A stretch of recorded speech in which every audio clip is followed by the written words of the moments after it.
Halo semua, balik lagi di YouTube channel aku. Dan di video kali ini aku akan review sesuatu, tapi kali ini bukan game konsol, melainkan mainan. Nah, mainannya itu apa? Mainannya itu adalah ini adalah mainan Hunter x Hunter Gold Freaks dari Hikidashi Toys.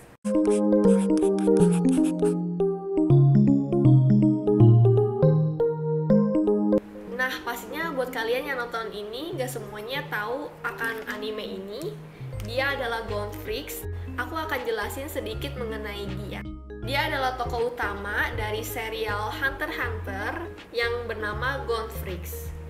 Gon adalah anak dari salah satu hunter terkuat yang bernama Jing Freaks. Karena dia udah ditinggal sama ayahnya sejak dia kecil, maka si Gon ini tuh punya impian buat jadi hunter berlisensi buat menemukan keberadaan ayahnya. Nah, mainan ini tuh diproduksi oleh SH Studio dan didesain oleh Gokodo.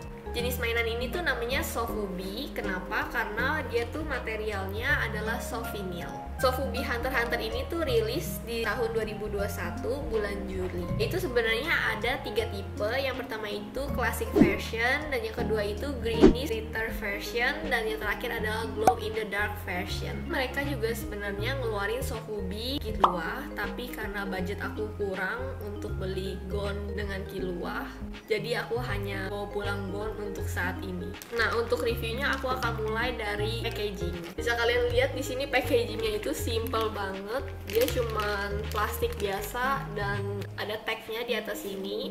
Ini ada gambarnya Gon sama Killua. Dan di sini ada tulisan Hunter x Hunter Sophie Collection. Dia itu made in Japan.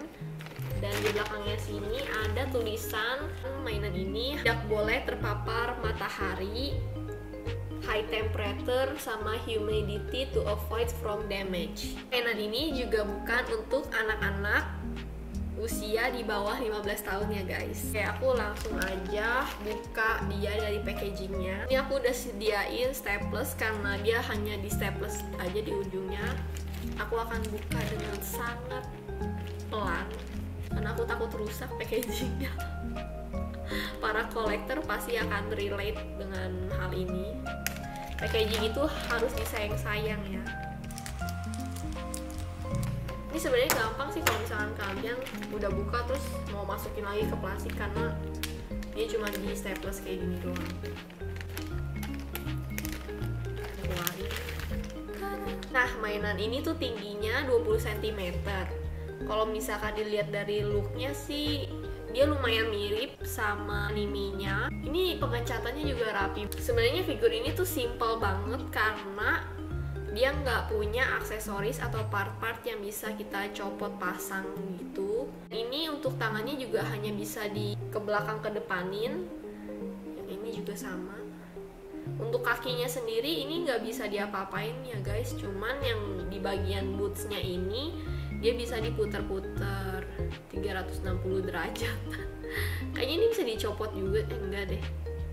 Ini juga nggak bisa dicopot ya guys bootnya.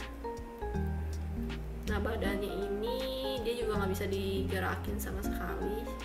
Tapi dia tuh stabil buat berdiri sendiri tanpa stand atau base ya. Jadi dia bagus banget buat di display. Kalau yang aku suka dari mainan ini tuh karena dia ada detail glittery di bodinya, dan ini tuh buat dia tuh terlihat lebih mewah dan lebih cakep dibanding dengan versi lain. Nah, pasti kalian juga ada yang bertanya-tanya, itu tuh kenapa mainannya tuh mahal kayak gini, sedangkan ini tuh simple banget. Mainan ini tuh limited edition. Aku nggak dapat info mengenai berapa banyak yang mereka produksi. Kalau menurut aku mainannya kayak gini tuh semakin dimakan usia bakal punya value yang lebih.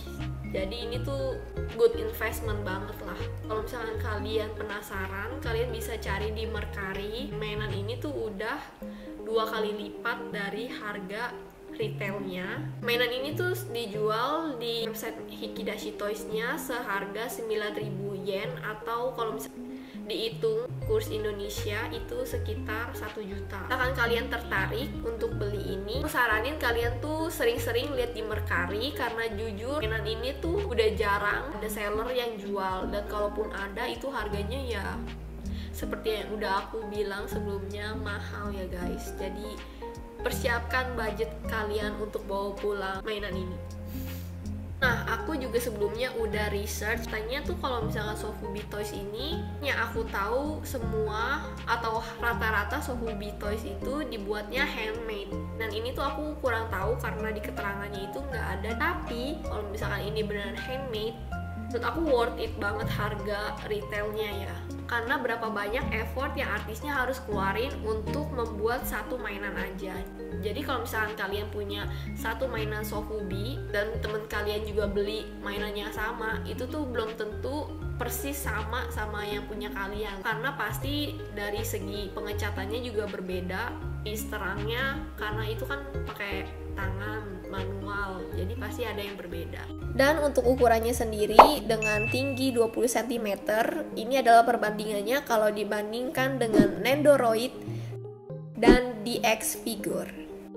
Nah, konklusinya kalau kalian nanya aku, ini tuh worth nggak sih dengan harga yang lumayan mahal? Sebenarnya kalian tuh bisa beli scale figure nggak sih dengan harga yang ini?